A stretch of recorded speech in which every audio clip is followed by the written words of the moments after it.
Déclaration de la diaspora congolaise de Belgique sur l'enlisement politique et la situation sécuritaire en République démocratique du Congo. Nous, membres de la diaspora congolaise de Belgique, représentants de partis politiques et de la société civile, prenant acte de l'accord politique global inclusif du Centre interdiocésain de Kinshasa, malgré notre vive opposition à la prolongation du mandat du chef de l'État sortant, M. Joseph Kabila, en violation de la Constitution, dénonçons avec la dernière énergie les violations massives des droits de l'homme avec des exécutions sommaires et extrajudiciaires en cours actuellement dans plusieurs provinces du pays. Les manœuvres dilatoires visant à retarder l'application de l'accord politique global inclusif du Centre interdiocésain de Kinshasa, signé le 31 décembre 2016 et devant conduire le pays aux élections en décembre 2017. Les événements récents survenus en RD Congo constituent des ingrédients explosifs et risquent de plonger ce pays dans un chaos incontrôlable si rien n'est entrepris. Depuis l'assassinat du chef coutumier Kamwina Nsapu, tué en août 2016 lors d'une opération de la police nationale, le Kasaï vit dans une terreur sans précédent. Les exécutions atroces de populations civiles, parmi lesquelles les femmes et des enfants, y sont perpétrées et filmées sans état d'âme par des éléments en uniforme de l'armée congolaise. La disparition inopinée le 1er février 2017 à Bruxelles du président Étienne Tshisekedi Mulumba, dont la lutte pour l'avènement d'un état de droit en RD Congo est mondialement reconnue,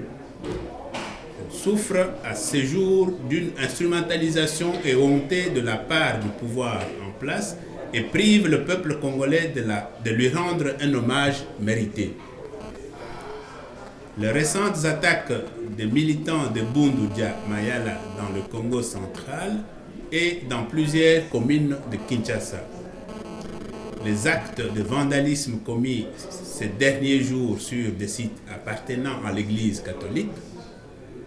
les conflits ethniques dans les Tanganyika au Katanga qui font des ravages depuis plus d'un an sous le regard passif de l'autorité publique, les affrontements entre différentes milices à l'est du pays où la population vit une tragédie absolue depuis des décennies, avec des crimes de masse, des viols utilisés comme armes de guerre à l'endroit des femmes et des enfants, les déplacements forcés des populations, les trafics d'armes et de matières premières, etc. Fort de ces constats et de l'urgence de la situation qui prévaut en République démocratique du Congo, nous demandons instamment au chef de l'État et au gouvernement congolais de mettre tout en œuvre pour stopper les exécutions sommaires, la répression aveugle et les arrestations arbitraires sur toute l'étendue de la République. De diligenter une enquête judiciaire indépendante afin de déterminer les responsabilités politiques et militaires dans les différents massacres commis. De procéder sans tergiversation à l'application de l'accord de la Saint-Sylvestre afin de permettre la tenue des élections en décembre 2017 comme prévu dans le dit accord. De mettre fin aux manœuvres dilatoires qui retardent le rapatriement de la dépouille et l'organisation des funérailles nationales du président Étienne Tshisekedi Mulumba.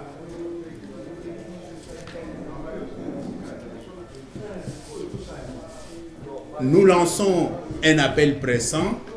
à l'Union africaine et à la communauté internationale afin de soutenir les aspirations du peuple congolais et garantir l'alternance politique en RD Congo,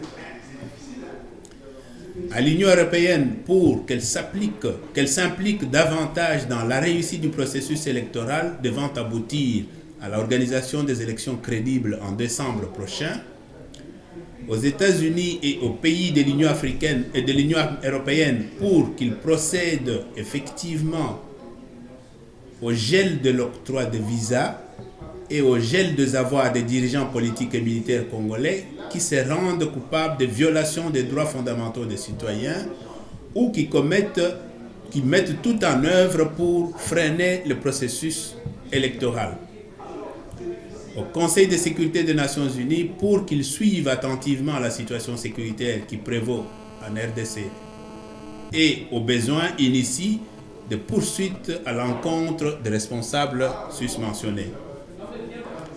Enfin, nous lançons un vibrant appel aux leaders de l'opposition et surtout au peuple congolais pour qu'ils s'approprient le mot d'ordre du président Étienne Tshisekedi Lumumba qui consiste à se libérer de la peur et se prendre en charge conformément à l'article 64, alinéa 1 de la Constitution. Fait à Bruxelles le 25 février 2017.